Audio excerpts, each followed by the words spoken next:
유독 금주의 설교 준비가 어려웠습니다. 참 많이 어려웠어요. 본문 해석이 어려웠기 때문에 그렇습니다.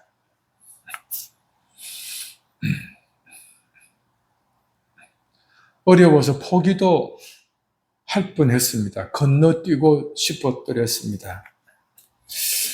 그래도 하나님께서 하시는 말씀이 있을 것이라는 것에 의심은 들지 않았기 때문에 준비가 안 되거나 해석이 안 되거나 1장에서 7장까지 넘어오는 연결점의 흐름이 확인되지 않을 때는 그냥 설교 준비를 멈추고 딴짓을 했습니다. 제가 지금 교회사를 하나 적고 있는데 거기에 올인을 해보았습니다. 그러면서 해결점을 찾았었습니다. 어느 때보다도 숙고의 시간이 많았던 말씀이라는 점을 소개하려고 서설이 좀 길었습니다. 설교를 시작하면서 두 가지를 좀 기억해 주십사 말씀을 드리고 싶어요. 하나는 생각의 문제입니다. 또 하나는 습관의 문제입니다. 생각의 문제, 습관의 문제인데요. 생각은 우리 모두가 하고 살아가는 장기이기도 하죠. 병원에서 잠시 앉아 생각했던 것인데요. 의사가 혹은 전문가가 꼭 병원이라 하지 않아도 전문가가 그 분야에 오래 고민하고 연구한 사람의 입에서 전해주는 정보라고 해도 되겠죠. 전문가가 지침을 알려주어서 주의해라, 조심해라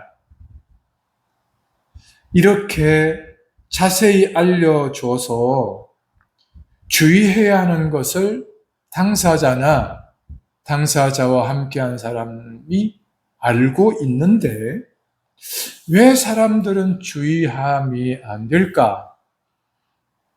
본인도 함께하는 보호자도 왜 조심해야 하는 것이 안 되는 걸까?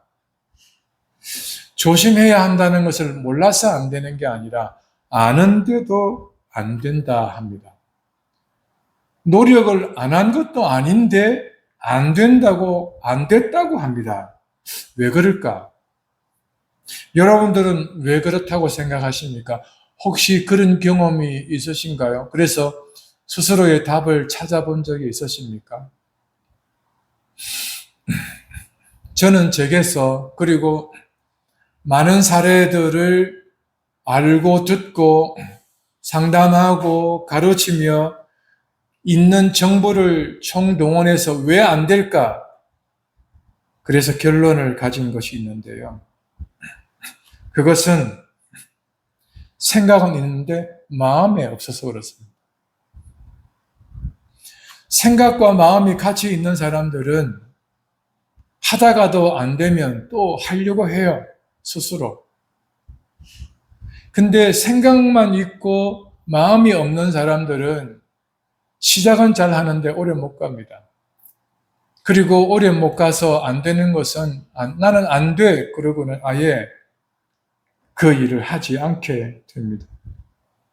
그러면 전문가가 조심해라 했던 이유에 대한 결과를 마주하면 될 일이죠. 이게 생각에 대한 제가 함께 나누고 싶은 시작입니다. 두 번째, 습관에 관한 것이에요. 자신의 습관 혹은 다르게 말하면 버릇이라고 할 수 있어요. 고쳐야 하는데 나를 사랑하고 아끼는 사람이 고치라고 하는데 왜 안 고쳐질까? 왜 못 고칠까? 아무리 노력했는데 안 돼서 안 된다고 생각하고 있는 사람이 있는가 하면, 하다가 너무 힘들어서 중단하고 있는 사람이 있는가 하면, 해야지 하면서 아직은 시도 안 한 사람이 있는가까지 말이에요. 왜 습관이나 버릇이 안 고쳐질까? 여러분들은 이제 이것이 왜 안 된다고 생각하는지 제가 질문하면 생각을 유추해, 생각이라는 부분에서 제가 언급해 드렸던 이 대답에서 유추할 수 있을 수도 있지 않을까요? 생각은 있는데 고칠 마음이 없기 때문입니다. 그래서 안 되는 겁니다.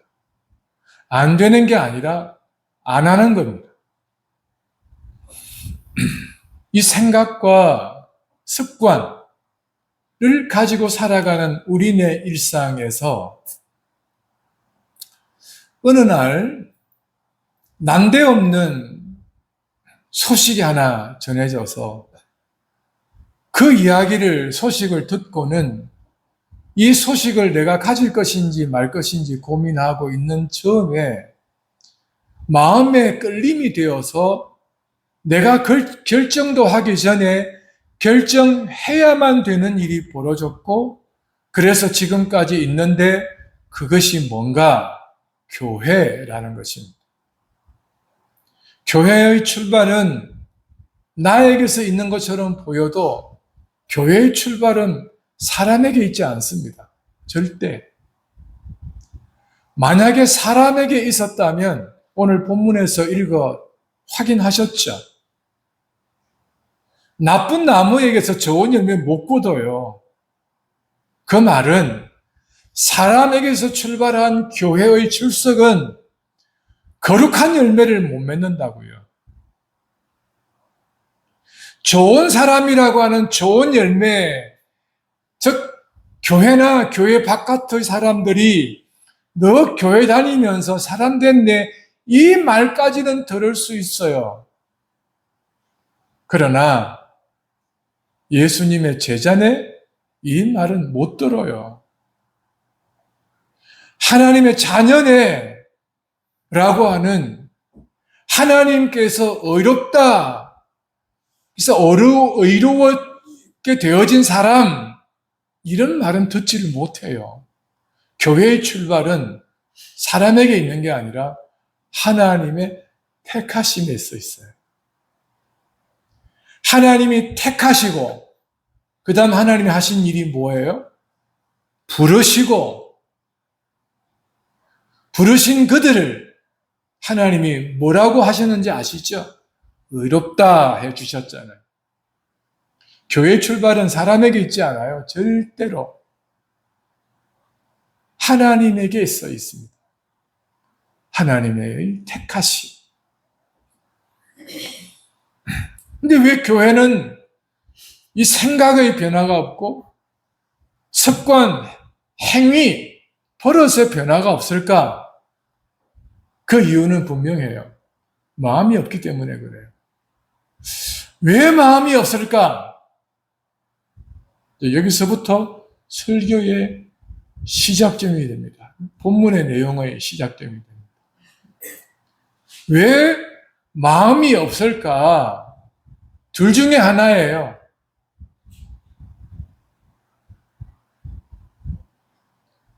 예수 그리스도의 마음이 없었기 때문입니다. 처음부터.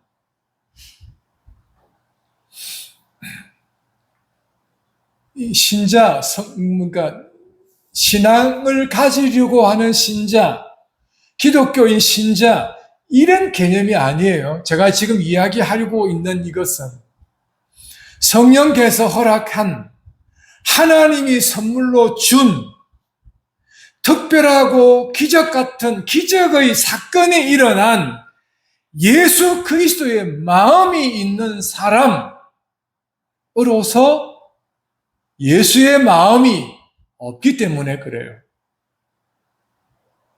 여러분, 여기서 교회를 다니며 있는 신앙을 가지려고 하는 기독교 신자의 마음과 교회, 즉 하나님 나라가 있는, 그래서 예수 그리스도의 마음이 있는 아담의 형상의 사람이 아니라 아담의 형상과 더불어 예수 그리스도의 형상을 힘입어 있는 성도인 교회, 그들에게 있는 그리스도의 마음이 원래부터 없었기 때문에 그래요. 오늘날 교회는 신앙을 가진 사람들에게 성도라 불리우고 하나님 자녀라 칭해주고 심지어 그의 중생, 거듭남, 회심에 대한 증거도 확인하기 전에 교회에서 직분을 허락하며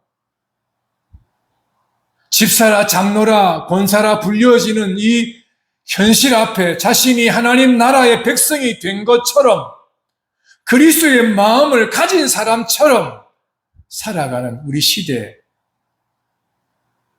여러분, 이게 원래부터 예수의 마음이 없는 사람으로서 종교인, 기독교 종교인으로서의 마음을 마치 예수의 마음인 양 살았던 사람들에게 나타나는 현상입니다. 왜 안 변할까에 대한 질문에, 궁금증에 대한 대답이 원래부터 예수의 마음이 없었기 때문에 그렇다.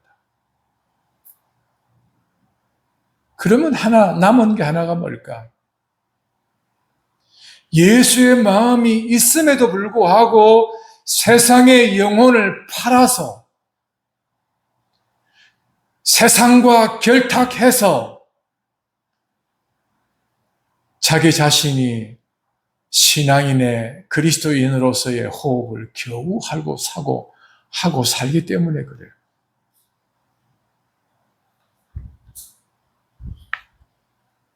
하나님의 부르심 앞에 연을 끊을 수는 없고 끊기에는 너무 두렵고 세상의 마음에 자신이 온통 가 있어서 예수의 마음으로 하나님을 가까이 하나님 나라의 백성으로서의 거룩함을 이루는 일에 힘씀, 이게 잘 안 되거든요.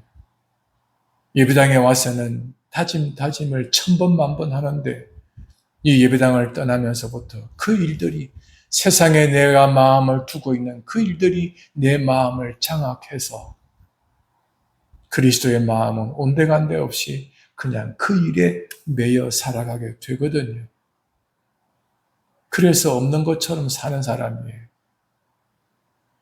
여러분들은 아직은 그렇지는 않을 거라고 생각합니다. 후자인 그 사람의 경우가 아닐 거라는 생각을 해봅니다.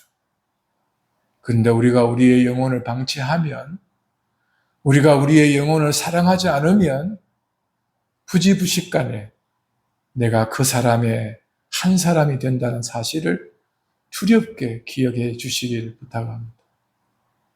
장사 없어요. 매일매일 밥 안 먹고 한 끼든 세 끼든 자기가 먹을 만큼 밥 안 먹고 어떻게 일을 하며 어떻게 생활하며 어떻게 살 수 있냐고요. 영혼의 하나님의 말씀을 가지고 그 영혼으로 양식을 삼지 않고 어떻게 살 수 있겠냐고요. 못 살아요. 그렇지 않습니까? 살 수 있다면 저한테 가르쳐 주세요. 그렇게 살 수 있다면 저한테 가르쳐 주십시오. 제가 목숨을 걸고 1000만 원 드릴게요.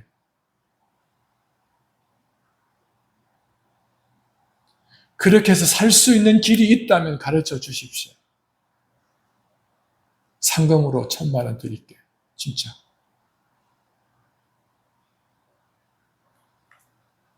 그럴 수 없어요. 마치 숫돼지가 새끼를 넣으면 TV 사준다는 말과 같아요. 그래서 하나님께서는 우리에게 15절을 시작합니다. 거짓 선지자들을 주의해라. 거짓 선지자들을 주의해라. 이 선지자를 교사로 바꾸셔도 돼요. 거짓 교사들을 조심해라. 주의해라. 그렇게 말하고 있습니다. 이 말을 보면 사람들은 거짓 교사도 자신의 교사로 둘 수 있다는 것입니다. 아무나 내가 원하는 사람을, 내가 인정하는 사람을 내 영혼을 책임지는 교사로 둘 수 있다는 것입니다. 여러분, 이게 어디서 검증할 수 있냐고 하면 여러분 유튜브 자주 보실 수 있잖아요. 그렇죠? 유튜브에 신앙과 관련된 그런 이렇게 유튜브를 보시곤 하잖아요. 그죠? 그리고 찬송들을 자주 듣곤 하시잖아요. 그게 AI로 만든 그런 것인지 아닌지 별 관심이 없을 수 있잖아요. 마치 그 화면을 보며 그 사람이 부른 것처럼 그렇게 인식하며 듣곤 하잖아요. 그렇게 우리의 생각은 경계가 없어요. 우리의 판단력, 분별력은 경계가 없다고요. 내가 좋으면 좋은 거예요. 그냥 그게 뭐 사람이든 그냥 AI든 상관없잖아요. 그죠? 그 내용에서, 그 강의에서 혹은 설교에서 내가 좋은 소스를 공급받는데, 그래서 내 믿음이라는 것에 도움이 되는데 뭐 문제가 있어? 라는 생각을 하게 되죠. 그게 거짓 교사인지 아닌지 내가 참이라고 여기면 참된 교사인 거잖아요. 그죠? 여러분, 두 번째 어디서 확인할 수 있는지 아세요? 전문가가 조심해라, 주의해라 하잖아요. 그래서 이건 꼭 챙겨 먹고, 시간에 챙겨 먹고, 식후에 30분 후에 챙겨 먹고, 가르쳐 줘도 내 몸에 맞게 내가 제조해서 스케줄을 다시 조정해서 한 번, 두 번이 세 번 꼭꼭 먹으라는 것도 한 번으로 그냥 퉁치고 마음대로 하지 않습니까? 그러면서 내가 별 문제 없으면 의사 말 다 들을 필요 없어 라는 생각하지 않아요? 그게 우리네 생활이잖아요. 그래서 가르침, 교사, 교훈 이런 영적인 관계 안에서도 다르지 않다고요.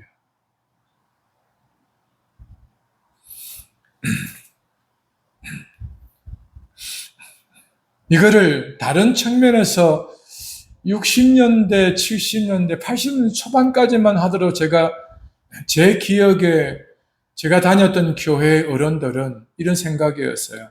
그게 옳다, 그러다 그런 개념이 아니라 그냥 그들의 생각이 그랬다는 것을 말씀드리면 그 당시에 다녔던 교회의 학교의 학생이든 교회의 성도들이든 우리 교회 목사님이 제일이야 이 생각으로 살았어요. 내 담임 선생님이 제일이야 라고 살았다고요. 그 생각으로 삶으로 살았다고요.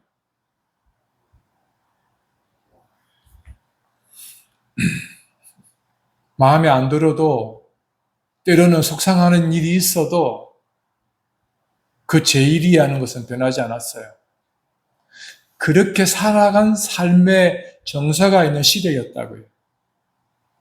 요즘은요, 내용과 상관없이 3분만, 5분만 길어도 안 좋은 교사야 라고 이야기해요. 내가 듣고 싶은 것이 아니라 들어야 하는 것을 말해주면 저 선생님은 나를 잘 몰라. 그렇게 평가해요. 그래서 학원을 끊고 교회를 끊고 제가 원하는 것을 찾아 나서게 됩니다. 그런 시대가 되어졌습니다. 그런 시대일지라도 예수님께서는 우리에게 거짓 선지자들을 조심해라 그렇게 말씀하고 계십니다. 이게 오늘 우리가 처음 들어야 하는 말씀이에요. 참과 거짓에 대해서 우리 스스로가 기준이 있어야 하는데 기준이 없는 시대를 나름의 기준을 가지고 살아가는 시대를 살고 있으니 그럼에도 대원칙인 말씀 앞에 거짓된 교사들을 조심해라 이 말씀을 듣고 시작하자고요. 자, 이 교사들에 대한 특징이 나와요. 어떤 특징이 있습니까? 15절 중반에 양의 옷을 입었다고 말합니다. 여러분, 이게 양의 옷을 입었다고요. 이 말이 무슨 의미인지 아시겠습니까? 우리 눈으로, 우리 귀로 그 사람은 분간하기 어렵다.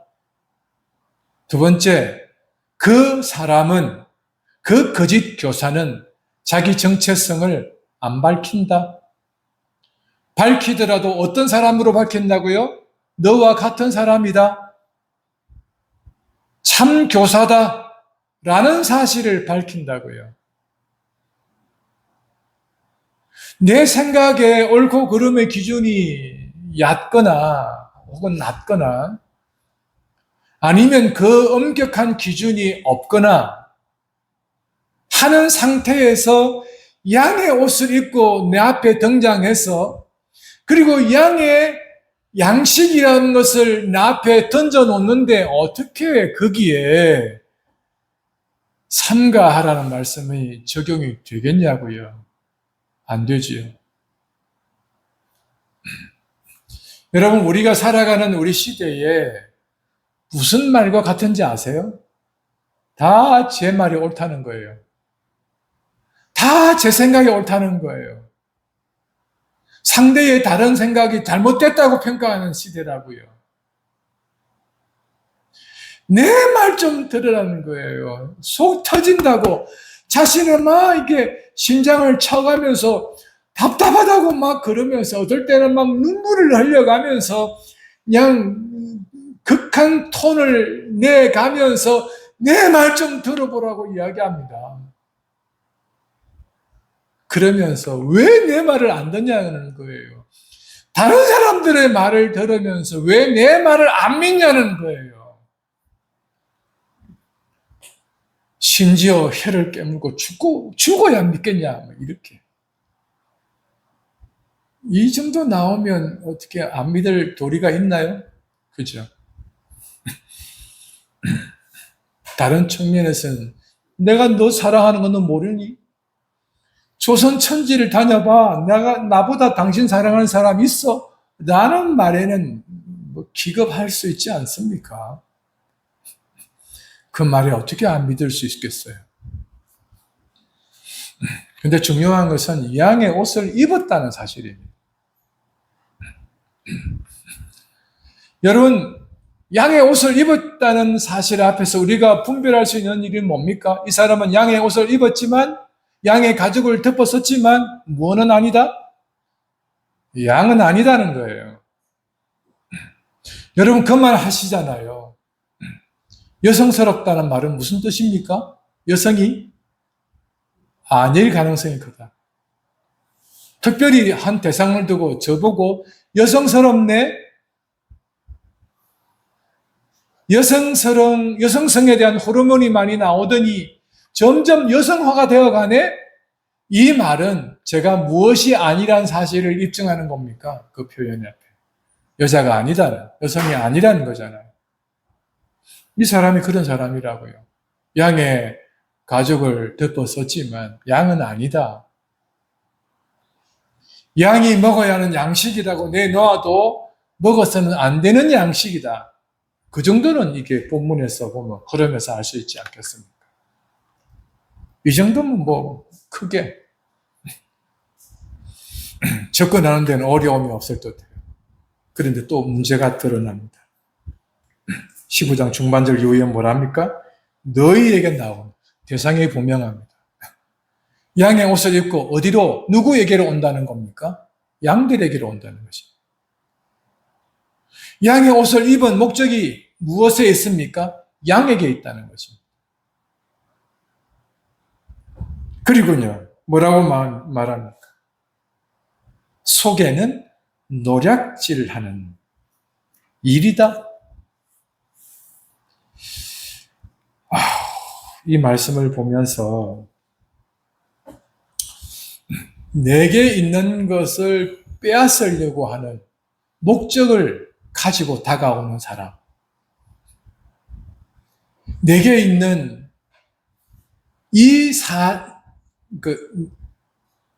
중요한 것을 빼앗으려고 하는 것인데, 자, 어디를 보시느냐고 하면 24절을 볼게요.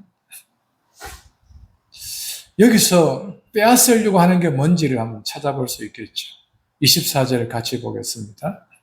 그러므로 누구든지 나의 이 말을 듣고 행하는 자는 그 집을 반석 위에 지은 지혜로운 사람 같다 했죠.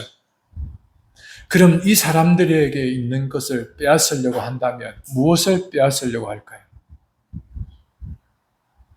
여러분들이 한번 대답하실 수 있겠어요? 24절에 핵심된 단어 하나가 있죠. 말입니다, 말. 이 말을 빼앗으려고 하는 거예요. 근데 마태복음에는 나중에 확인도 되겠습니다만, 우리가 살아가면서 이 말을 빼앗기는 또 하나가 있어요. 우리가 살아가면서 자주 하는 것 중 하나이기도 합니다. 뭘까요? 돈과 관련되어서 자주 하는 일이 있어요. 뭘까요? 염려입니다. 우리가 하는 염려는 내가 받은 말씀을 빼앗길 가능성이 크다 하는 거예요. 그러면 그 염려는 누가 사용할 수 있다는 겁니까? 거짓 교사가 사용할 수 있다는 것입니다.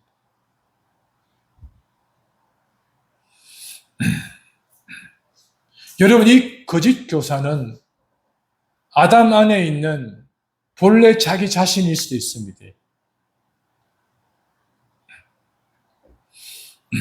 각자에게 어떤 일이 닥쳐질 수 있어요. 제가 어제 우리 자매와도 이야기를 나누었는데, 목사님, 사람이 얼마나 사람으로서의 한계가 있는지 오늘 제가 경험했어요 하면서 제게 이야기한 바가 있어요.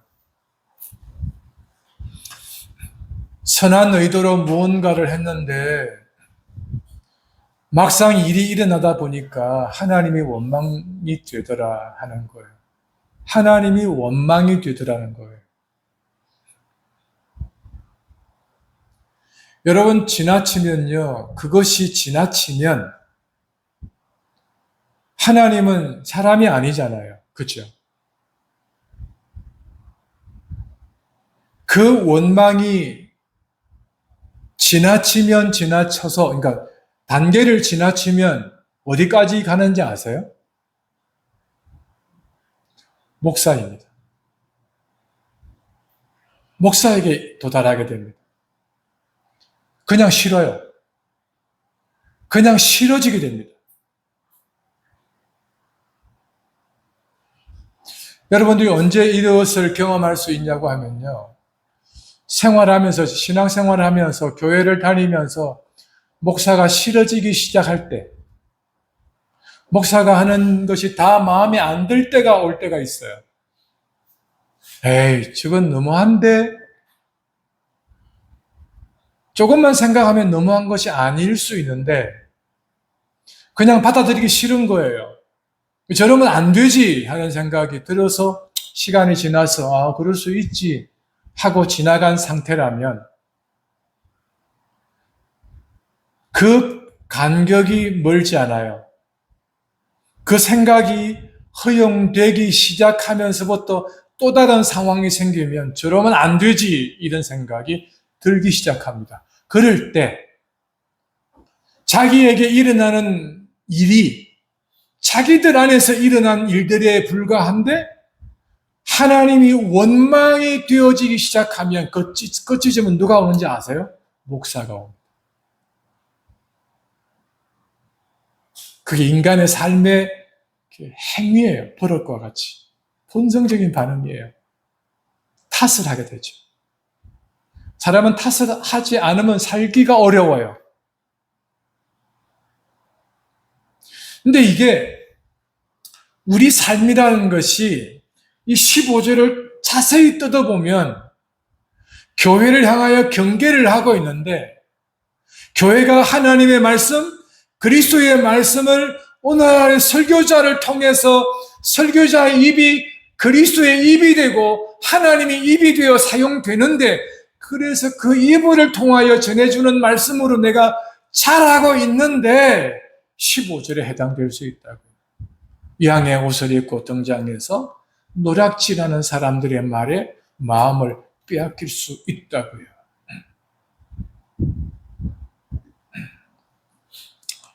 이러면 이 사실이 어디서 확인할 수 있냐고 하면 에덴 동산에 사단이 누구 안에 들어간지 아시죠? 뱀 안에 들어갔죠? 뱀은 그 당시에 그 동산에 있었던 하나님의 피조물이에요. 사단이 어떤 가죽을 입고 온 것과 같습니까? 뱀의 가죽을 입고 온 거죠. 누구한테 왔습니까? 하와에게 왔죠. 하와는 에덴 동산에 있는 선악을 알게 하는 나무의 실과를 먹지 마. 먹는 날에는 죽어. 대신에 이 동산에 있는 모든 나무의 실과는 임의로 먹을 수 있어. 라는 것을 가르쳐 주었어요. 하와는 그 남편 아담의 입이 누구의 입으로 활동을 하게 되었다는 걸 알아야 합니까? 하나님의 입이죠. 하와는 남편의 입에서 전해준 말이지만 그 입은 하나님의 입이라는 것을 알아야 했었어요. 그런데 하와는 그 에덴 동산에 하나님의 말씀을 어긴 사람이 되었어요. 뱀의 가죽을 입고 온 이 사단은 하와에게서 무엇을 빼앗아 버렸습니까? 말을 빼앗아 버렸어요. 조심하라는 것을 조심하지 않았어요. 주의하라는 것을 하지 않았다고요. 그래서 에덴에서 죽임을, 에덴 동산에서 쫓겨남을 당한 거라고요. 이 원리를, 이 사건을 앞으로의 일도 주의하여 하라고 우리에게 가르쳐 준 주님의 말씀이라고요. 우리 영혼을 우리가 사랑하지 않으면 우리 영혼 스스로가 사단에게 내어줄 수 있다는 사실을 알아야 합니다. 이게 얼마나 중요한지 몰라요. 부정할 수 없어요. 자, 16절부터 21절까지, 22절까지 말씀을 보면요. 그의 열매로 그들을 안다. 가시나무에서 포도를, 엉겅퀴에서 무화과를 따겠냐? 문제 제기죠? 그리고 17, 18절에서는 결론이 뭡니까? 좋은 나무는 어떤 열매를 맺어요? 좋은 열매. 나쁜 나무는요? 나쁜 열매. 그리고 그 부정적인 개념에서는요, 좋은 나무는 어떤 열매를 못 맺습니까?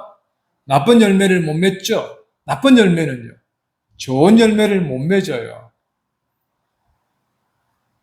여러분, 이게 교회가 가져야 하는 중요한 지점이 있어요.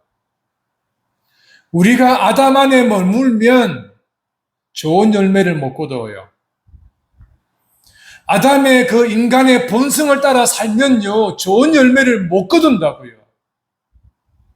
예수 그리스도 안에 머물러 예수 그리스도의 인격적 교제와 연합 안에서 그리스도의 역량, 그리스도의 가르침, 그리스도와의 관계를 통하여 좋은 열매를 맺어갈 수 있다고요.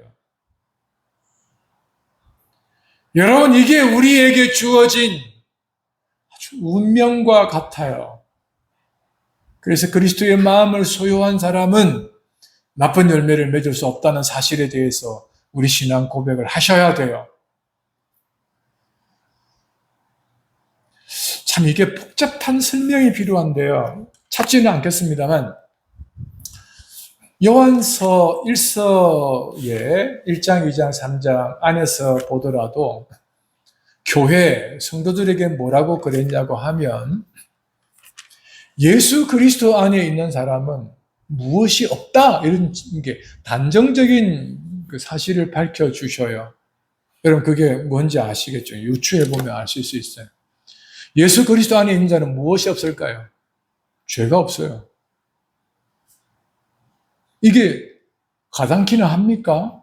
예수 그리스도 안에 있다고 해서 우리가 죄를 안 짓습니까? 짓잖아요. 잘못하잖아요. 그런데 단번 제물이 되셨던 예수 그리스도께서 그 제자들을 통하여 말씀하시는 게 있어요. 우리가 혹은 너희가 예수 그리스도 안에 있냐? 하나님 아버지의 자녀들이냐? 그렇다면 알아라. 우리는 결코 우리에게 무엇이 없다는 것을 알아라? 죄가 없다는 것을 알아라. 그 말씀을 하셨어요. 어떻게 가능할까? 여러분, 우리는 아담 안에 있는 이 생물학적인 그리고 인간의 본성적 관계 안에서는 죄가 없어요라는 사실이 설명이 불가능합니다. 어떻게 해요? 불가능한 사실이거든요. 그런데 예수 그리스도 안에 있다는 것은 설명의 표현이 하나 붙어요. 예수 그리스도 안에 있다는 말은 언약 안에 있다는 말이에요. 하나님의 약속 안에 있다는 거예요. 그래서 그리스도 안에 속하여진 사람이 죽어서 하나님의 나라에 가고 예수 그리스도 안에서 이루어질 완전한 나라가 이루어지기 전까지 비록 그가 아담 안에 있는 본성의 죄성을 벗어날 수 없어서 범죄하는 사람이 되어질지라도 또 하나 언약 안에 있기 때문에 언약을 믿고 언약을 신실하게 따르며 언약을 붙들고 있는 한은 네가 네 죄를 보더라도 타인이 너의 죄를 지적하더라도 네 스스로가 범죄하는 자리에 있었다는 사실을 확인할지라도 언약 안에서는 너는 무엇이 없다? 죄가 없다는 사실이에요. 그게 지금 우리에게 알려주고 있는 예수님의 사랑의 소식이요, 복음이라고요. 그래서 우리는 고백해야 돼요. 예수 그리스도 안에 있는 우리는 어떤 열매를 맺을 수 없는 사람들입니까? 나쁜 열매를 맺을 수가 없다는 사실을 기억하셔야 돼요. 이게 아담의 본성적인 이 육체 안에서 계속 죄를 짓고 있는 우리들이 언약 안에서 좋은 열매를 맺는다는 이 사실에 대한 언약적 관계를 가지고 유지하여 살아가는 이 삶의 싸움, 전쟁, 이 이해를 잘 하셔야 된다고요. 그래서 내 삶을 보면 자기 스스로가 갖는 마음, 어떤 마음일까요? 절망이죠. 절망. 죽어 마땅하다는 거 아니겠어요? 그리고 한편으로 마음을 조금만 돌려 십자가를 보면 나는 소망을 갖게 돼요. 예수 그리스도 안에서 말이에요. 그래서 우리가 살아서 평생 살아가면서 놓치지 않아야 하는 사실이 뭘까요? 예수 그리스도이십니다. 어떤 일이 있어도 내가 놓지 않아야 할 대상은 예수님이라는 사실입니다. 아멘이죠? 절대로 이 예수님 놓치면 안 돼요. 버리면 안 돼요. 그래서 예수님을 부정하는 것은 지옥 갈 죄라는 거예요. 예수님을 부정하는 것은 용서치 않는 죄라는 것입니다.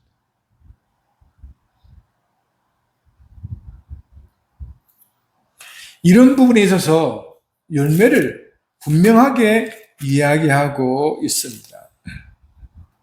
지도자에게 이야기하는 바는 그 사람에게 있어서 좋은 열매를 맺을 수가 없다. 그 사람에게서 배운 사람, 그 사람을 따르는 사람, 그 사람들조차도 좋은 열매를 못 거둔다는 것이에요. 그래서 우리가 교회를 다니더라도 그리스도의 마음을 갖지 않은 상태로 종교심으로 살아가는 아담 안에 있는 사람들은 구원과 상관없는 사람들이에요. 여러분, 우리는 교회를 잘 다니고 교회 안에 있는 것을 보면 마음에 안심을 할 때가 있어요. 그거는 자기 자신이 자신을 속이는 거예요. 그들이 하나님의 이름을 부르고 그들이 뭐 이렇게 교회 안에서 먹는 일을 하고 재밌어 하고 신나하고 다음 주에도 교회 갈 거예요 라고 하는 그 말에 온통 하나님이 우리에게 역사하시는구나 노래를 불러 사도 22절을 같이 한번 읽어봅시다. 그날에 많은 사람이 나더러 이르되 주여 주여 우리가 주의 이름으로 선지자 노릇하며 주의 이름으로 귀신을 쫓아내며 주의 이름으로 많은 권능을 행치 아니하였나이까 하리니 23절 뭐라고 말씀합니까? 그때에 내가 저희에게 밝히 말하되 내가 너희를 도무지 알지 못한다. 네, 모른다는 거예요. 여러분 그거 아세요? 좀 유명한 사람들이 오면 옛날에 어느 시장에 갔는데 그때 저 한 번 만났지 않았어요. 나는 사람들이 자기가 가까이 있는 시장에 오신다는 말을 듣고는 거기에 막 가서 그분이 오면 그 사람의 눈에 들려고 그 사람의 눈과 마주치려고 막 다녔잖아요. 그리고는 정말 기분이 좋게 나를 불러들여서 여기 오셨냐고, 아유 잘 오셨다고, 어떻게 사시냐고 안부를 묻는데 그 말과 상관없이 저 기억하냐고, 10년 전에 거기서 내가 만났는데 저보고 잘 살아라고 악수도 해주셨는데 기억하시냐고 그거 이야기하잖아요. 사람들은요. 그것으로도 족하다는 생각을 갖게 만들어요. 그래서 예수님에게 그 이야기를 하는 겁니다. 내가 주의 이름으로 주의 능력으로 주와 같은 사람들에게 이런 일들을 행하였나이다. 내가 예배당 가운데서 얼마나 열심히 했는지, 내가 교회를 다니면서 얼마나 신앙생활이라는 것을 열정적으로 했는지 하나님 아시잖아요 라고 말할 수 있는 것들이 있다고요. 우리들에게는. 중요한 거는 하나님이 모른다라는 것이에요. 기독교는 하나님이 알아주는 종교, 하나님이 알아주는 관계이어야 합니다. 그래서 여러분, 기독교는 사람이 알아주든 몰라주든 상관치 않게 하나님이 아시면 되었습니다 라고 하는 거 아니겠어요? 교인들이 몰라줘도, 세상 사람들이 날 몰라줘도 그런 거잖아요. 여러분, 어린 시절에 이런 신앙을 가졌던 어른들, 목회자, 교사들에게 배웠던 것, 그래서 노래 불렀던 것들이 있잖아요. 아시면 같이 한번 하셔도 돼요. 이 세상 사람 날 몰라줘도, 이 세상 사람 날 몰라줘도, 이 세상 사람 날 몰라줘도 뒤돌아서지 않겠네. 예수를 위해 십자가 지네. 예수님 위해 십자가 지네. 예수님 위해 십자가 지네. 뒤돌아서지 않겠네. 이 세상 사람 날 몰라줘도, 이 세상 사람 날 몰라줘도, 이 세상 사람 날 몰라줘도 복음을 위해 살겠네. 초등학교 때 이 노래를 배우며 소망 없는 중학생이, 소망 없는 고등학생이 하나님 날 살려주시면, 내 몸을 고쳐주시면 주님을 위해, 교회를 위해 살게요 했던 학생이 하나 있습니다.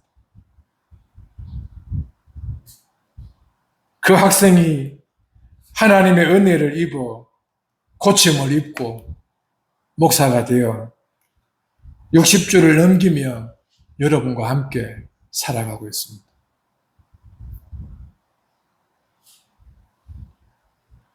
주여 주여 주를 위해서 이것 저것도 했나이다. 마르다가 주를 위하여 얼마나 값진 음식을 준비합니까? 마리아는 예수님의 발 앞에 앉아 그의 입에서 떨어지는 양식을 먹고 있습니다. 주님의 입에 들어가는 것을 준비하고 분주한 마르다가 주의 입에서 떨어지는 양식을 먹고 있는 그 마리아를 향하여서 주여, 내 동생에게 나 좀 도와달라고 그렇게 좀 다 이르세요 라고 말합니다. 주님, 마리아에게 너 좋은 일을 네가 하였으니 계속하고, 마리아는 저 좋은 일을 위해서 하고 있으니 계속하고 하라는 것입니다. 사람은 하면서 저 사람은 이 사람은 말을 하지만 주를 위하여 그렇게 하는 거라면 하고, 주 앞에서 먹는 양식을 가지는 것은 하고 하라는 것입니다. 여기서 중요한 교훈들이 몇 가지를 여러분들에게 말씀을 전해드립니다. 정리하자면 우리와 혹은 함께하는 사람, 우리가 그 가운데서 춤을 추고 있는 일들, 하나님이 정작 모른다는 말을 할 수 있다는 사실을 잊지 않아야 된다. 내가 좋아서 판타지를 하나님이 기뻐하실 것이라 인정하며 그렇게 하나님과 상관이 있을 것이라 여기는 해석들이 오히려 스스로에게 무너지게 하는 거짓 교사의 역할을 하고 있다는 사실도 잊지 말라는 것입니다. 여러분, 이것이 우리가 기억해야 되는 거예요. 나무가 좋은 열매를 맺는 것, 나쁜 열매는 좋은 열매를 맺을 수 없다는 사실. 여러분, 우리가 이 수고들 앞에서 교회의 정체성을 분명히 가져야 돼요. 그래서 거짓 교사들을 주의해라는 것입니다. 이 거짓 교사들은 얼마나 그런 사람들을 인정하며 축하하며 잘한다, 잘한다 박수 쳐주지 않겠어요? 그것이 하나님이 기뻐하는 일이라 하지 않겠어요? 심지어 전쟁도 구제도 온통 그들은 주의 이름으로 하지 않습니까? 그러나 정작 하나님이 모른다고 하시는 것도 있잖아요. 전쟁 중에 함께 하지 않는 전쟁도 있었지 않았습니까? 이스라엘이 가만히 있는 법궤를 들고 나가서 하나님이 우리와 함께 한다고 그렇게 떠들어댔지만, 법궤는 함께 하였지만 하나님은 함께 안 했잖아요. 어떻게 법궤가 같이 간다고 함께 한다고 함부로 말할 수 있겠어요? 주의 이름을 부르고 주 앞에 거룩한 일을 한다고 해서 어떻게 그것이 하나님이 함께 한다 할 수 있겠냐? 목사는 늘 두려움에 조금만 잘못되거나 조금만 힘들거나 조금만 어려움이 생기면 이 말씀이 기억납니다. 너의 수고에 하나님이 함께하지 않으면, 이런 두려움이 저를 살피는 무서운 말씀으로 다가옵니다. 그래서 교회가 부흥하면, 성장하면 하나님이 함께해서 하는 건지를 살펴야 되는 긴장감도 있지만, 잘 안 되면 긴장감에 책임감까지 들게 됩니다. 여러분, 동일하게 여러분들에게도 그런 멋있는 표현을 쓰니까 마치 그렇게 사는 사람들이 멋있는 것처럼 들려질 것 같아서 단어는 쓰지 않을게요. 그런 좀 이렇게 지조가 있는, 정조가 있는, 배알이 있는 그런 성도의 삶이 되었으면 합니다. 주의하라는 것을 잘 보셔야 돼요. 23절 기가 막힌 일이 하나 더 있어요. 그때 내가 저희에게 밝게 말하되 내가 저희를 도무지 알지 못한다. 그 다음 같이 봅시다. 불법을 행하는 자들아 내게서 떠나가라. 불법을 행하였다는 것입니다. 근데 이 불법을 행하는 것에 있어서 좀 여러 설명들을 생략하더라도 그래서 하나를 말씀드리면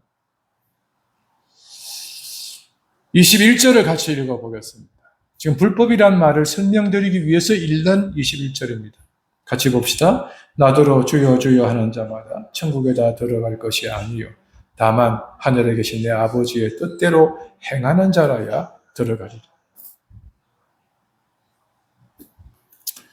불법이 뭘까요? 아버지의 뜻대로 하지 않는 것, 뜻을 거역하는 것, 역행하는 것. 그것이 불법이라는 거예요. 그러면 거짓 교사들의 특징이 뭔지 아십니까? 거짓 교인들의 특징이 뭔지 아세요?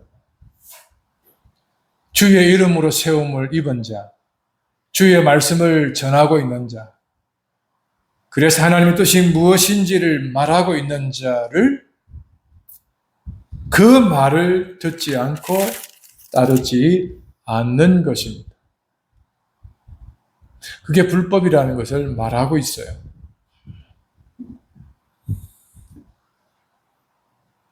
여러분 이게 이제 참 조심스러운 말인데 그러면 목사의 말은 무조건 다 따라야 되는가? 지금 그런 말이 아닙니다. 성경의 가르침이라는 사실을 좀 제안해서 보셔야 합니다. 여러분들께서 말씀을 가르치는 교사로부터 말씀을 따라가면서 표현하고 있는 삶의 정신, 그것은 여러분들이 따라서면 좋겠고, 그리고 따르지 않으면 마음이 좀 이렇게 기도의 제목으로 나서겠죠. 오후에 고린도서에 이 말씀이 나와요. 반드시 하라고 하는 명령이 아니다. 했으면 하는 권면이다. 이런 표현을 써요.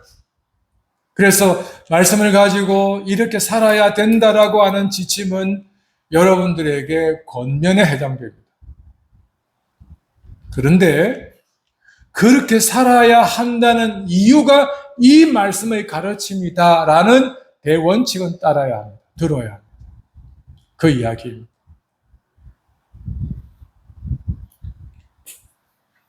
그래서 그 말씀들에 대한 아버지의 뜻대로 행하는 것이라는 거예요. 근데 이 거짓 교사는 예수님의 가르침을 안 들었다는 것입니다. 예수님의 말씀을 받아들이지 않았다는 것입니다. 뿐만 아니라 믿지 않았습니다. 그리고 심지어 이후에 보면 그 예수님을 죽이려 들었습니다. 그럼에도 그들은 하나님의 이름을 거명하며 모세의 율법을 가지고 하나님의 가르침이라고 다가가고 있습니다. 이런 양가의 구조 가운데서 거짓 교사들이라는 사실을 말하고 있습니다. 24절에서 27절은 그래서 우리는 어떻게 해야 하는가에 대한 결론을 여기서 가르쳐 주는데, 먼저 24절 참고로 한번 찾아보면 나의 이 말을 듣고 행하는 자 그들이 누구든지 간에, 예수님의 이 말씀을 듣고 행하는 자 그 누구든지 간에, 또 다르게 한번 접근해 볼게요. 누구든지 신분, 성별, 나위, 지위 고하를 막론하고 누구든지, 그 대상은 아직 그리스도 밖에 있는 모든 대상들, 건강하든 건강하지 않든 사회적 범죄자든 죄를 지은 사람을 가두거나 판단하는 사람에 이르든 간에 유대인이든 유대인이 아니든 간에 누구든지 굉장히 범위가 넓겠죠. 자, 누구든지 나의 이 말을 듣고 행하는 자, 중요한 것은 그리스도 밖에 있든 유대인과 상관없이 이제 내 이 말을 듣고 행하는 사람이라면 이라는 뜻이 있습니다. 그러니까 누구든지를 앞에 둘 것인지 뒤에 둘 것인지에 따라서 접근하는 양태가 굉장히 달라집니다. 그리고 24절 중반에 그 집을 반석기에 지은 사람 같다. 자, 여기에 잘 보시면 그 집을 반석기에 지은 사람, 그 사람은 어떤 사람이라는 거예요? 지혜로운 사람이라는 거예요. 그래서 25절에 비 내리고 창수가 나고 바람까지 불어요. 그러면 반석기에 지은 집은 어떻게 됩니까? 이 집은 무너지지 않는다라는 것입니다. 환난이 와도, 어려움이 와도, 기가 막힌 일이 와도, 내가 감당하기 어려운 일이 갑자기 생겨나도 내 선한 의도와 우리 선한 의도와 상관없이 긴박한 일이 생겨도 반석 위에 지은 집은 안 무너진다는 이야기입니다. 그러나 모래 위에 지어진 집을 보십시오.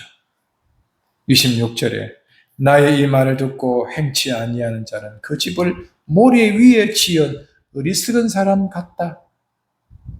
그럼 이 사람들은 언제 드러나는지 아시겠죠? 비가 내리고 창수가 나고 거기에다가 무엇까지 불어요? 바람까지 불어요. 이건 셋은 한꺼번에 일어나는 현상일 수 있습니다. 비 내리고 창수가 나고 비의 양에 따라, 그리고 비 내릴 때 그냥 곱게 내리니까 바람이 칠 수 있죠. 비바람이 치기도 하죠. 셋은 갑자기 이렇게 올 수 있다는 이야기입니다. 그러면 그 집에 부딪히게 돼요. 무너지게 된다는 것입니다. 여러분, 이게 다시 15절로 올라가면 그 집 교사들을 삼가하고 주의하라는 이 말이 뭘까? 사람은 어리석어서 아무 일이 일어나지 않을 때, 맑은 날, 비조차 오지 않는 날, 비예고가 없는 이 확실한 일기예보로 보장되어지는 날씨가 있어서 또 비가 오더라도 예측이 가능하고 계량이 가능할 만큼의 예측치가 분명한 이 기술이 있어서 비가 오든 상관하지 않고 어리석은 교사들에 의해서 어리석은 사람들이 같은 집을 지을 수 있다는 이야기입니다. 그런데 주님이 말씀하는 게 뭡니까? 부딪힌다는 거예요. 감당할 수 없는 비가 내린다는 거예요. 그러면 무너진다는 것입니다. 그때 드러난다는 것이에요. 여러분, 이런 집을 짓지 말라는 거예요. 그래서 삼가하라는 거예요. 우리가 어리석어서 그런 집을 짓는 일에 아이고 빨리 짓기도 하네, 경제적으로도 그냥 이렇게 유익하네, 그리고 고생 많이 안 해도 되네, 얼마나 편리하노 라고 해서 저런 집을 짓게 됩니다. 여러분, 그래서 지금 우리가 이 때학빛에 사는 거 아닙니까? 이 지구상에 이 때학볕을 만든 장본인들이 누구입니까? 그리고 이 때학빛을 더욱더 용광로로 만드는 기계가 무엇입니까? 에어컨의 실외기 아닙니까? 날씨가 더워지면 더워질수록 실외기는 많이 가동되죠. 그러면 거기에다가 신나를 뿌리는 역할을 하는 것이 실외기 아닙니까? 여러분, 사람이 시원하자고 떼고 있는, 가동시키는 이 에어컨이 실외기가 더욱더 용광로로 만들어가는 거잖아요. 사람이 지혜로운 것 같지만 그닥 지혜롭지 않은 것도 있어요. 우리는 이렇게 살아가고 있습니다. 아무것도 하지 않아도 지구는 폭파할 수 있다는 근거를 가지고 말하는 과학자들도 있습니다. 여러분, 우리의 지혜로움이 어리석음으로 대체되지 않기를 간곡히 부탁합니다. 거짓 교사를 삼가해서 진리를, 주의 말씀을 보존하는 성도가 되기를 주의 이름으로 부탁합니다. 기도합시다.